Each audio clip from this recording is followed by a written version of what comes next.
I thought early, and I actually wrote a piece, not for the Daily Caller, I'm embarrassed, but for Politico, because I wanted to sort of drop a bomb into my neighbor's laps, and said, look, you may think that Trump is a ludicrous figure, and you may be onto something, but fundamentally what he's saying is not crazy at all, and in fact it's necessary. And if you don't want to have another revolution in the country, you should probably start paying a little bit of attention to what the people beyond Washington think. And I thought then, that was January of 2016, I thought that that message was so rooted in common sense and also in observed reality that he would probably win, and he did. So I got a lot out of making that one call correctly in my life.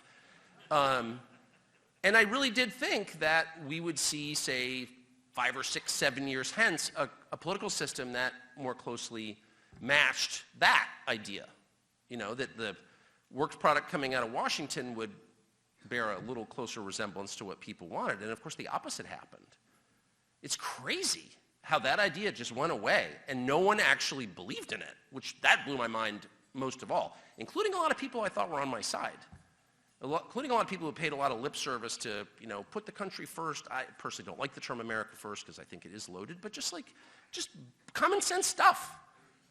Like if something really dramatic in your country happens, like young people can't, get married, or buy houses or have any hope for a future that approaches, the middle class upbringing they had, then you've got a huge problem and someone should be responding to that. And if your economy is on the brink of collapse, if your country's literally bankrupt, someone would say that. And if food inflation gets so crazy that, people are actually complaining about it, at least where I live. I spend a lot of the year in rural Maine. That doesn't make me an expert on the people or anything. I'm fundamentally a rich kid, obviously. But I do live among people who aren't rich, and they're legit upset about what groceries cost, for real, and what gas costs. And now that we've drained the Strategic Petroleum Reserve, they're about to find out that it could get way higher than it is. So these are just real concerns. It doesn't mean they're the only concerns, but they can't be completely ignored, or you're going to have a volatile situation on your hands, and why wouldn't you? Angry people who feel like they have no recourse, who don't think elections are real, and they're totally right, obviously. Let's stop lying. There's a lot of truth in that. And those people are, they have real grievances, legit grievances. And the only way to tamp those grievances down is not by creating some East German surveillance state, which we have done, or throwing people in prison for loitering outside the Capitol, which is their house after all. That doesn't work long term. It didn't work in Eastern Europe. It won't work here. The only thing that does work is kind of giving them not all they want, but some. Or how about this? Let's just start with pretending you care. But you know what doesn't work? Saying we're going to spend $100 billion in other countries. And I don't care how virtuous the case those countries make is, and I don't care how much I personally may agree or disagree with what those countries are doing. That is immaterial. The job, the moral duty of the people running a country is to look out for the people in that country, period. That's always true.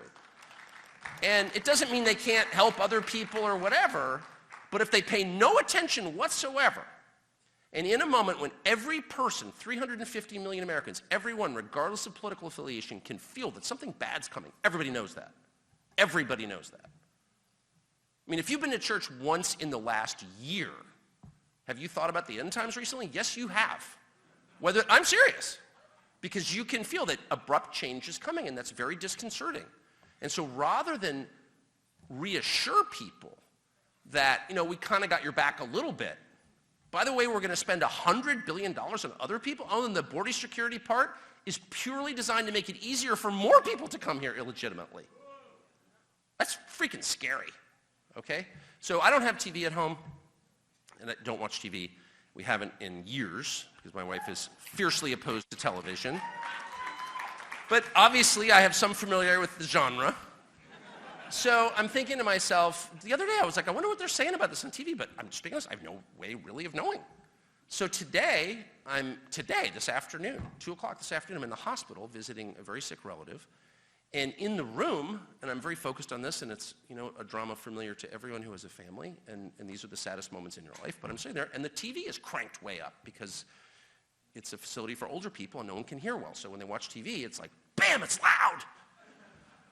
And it's a channel that I'm familiar with. I guess I'm familiar with all of them, having worked at all of them, and admit I've been fired from all of them. But this is one I know well, and I'm thinking, well, I wonder what they're saying about all this. You know, because their job is to be, you know, opposed to this. And they take the White House briefing. And the White House briefing is just a humiliation exercise because it's administered by the dumbest person in public life. Like, so dumb it's unbelievable. I'm not being mean, I feel sorry for her. By the way, intelligence is not a moral category. My dogs are dumb and I love them. So I'm not sort of judging her, but I'm just saying is, you know, this is like a mouth breather, okay? And the whole point of her being the White House spokesmoron is to tell you that the people in charge have no respect for you, so we're going to put the dumbest possible person we can up there. And she's prattling on about Iran, and I'm just waiting for her. Like, she doesn't know Iran from Innsbruck, okay? She has no idea what she's talking about, right? And I'm literally waiting for her to say, you know, to attack Saddam Hussein, the president of Iran, okay? Because literally her shallowness has no bottom. It's like a Zen koan. That's almost like a Kamala Harris line, actually. Anyway, and then they come back, and they're totally taking her seriously. And then the oiliest fake admiral spokesman who've ever commanded a ship literally can't run a Boston whaler. He's been a flak his whole life, admiral. He's a liar, and I know him personally. He's a liar, and everyone who's dealt with him knows he's a liar. And they're like, well, he says this. And the upshot is, we got to attack Iran. Now, I'm thinking to myself, I have no love for Iran, and I can certainly see why people want to attack Iran.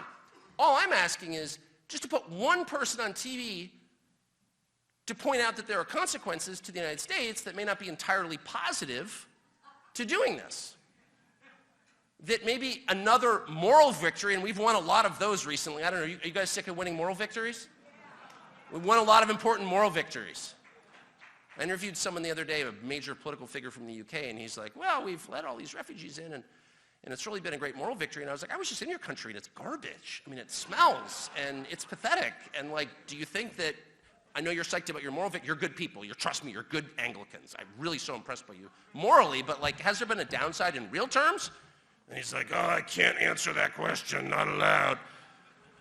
So anyway, I just wanted someone to stand up and ask the obvious question. I'm not even arguing against a war with Iran. I'm merely saying there are consequences to doing that. One is we can't win it, probably, with the defense that we have currently. I think that's fair.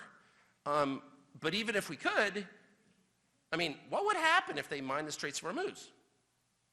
I mean, I'm no energy expert, but I think that we would have an immediate energy shock that would send our country into an economic spiral within like hours, okay? And we don't have any cushion because we burned it all, because the senile guy's running for president again, okay? And we sort of let that happen. We sold some of it to China. We sort of let it happen.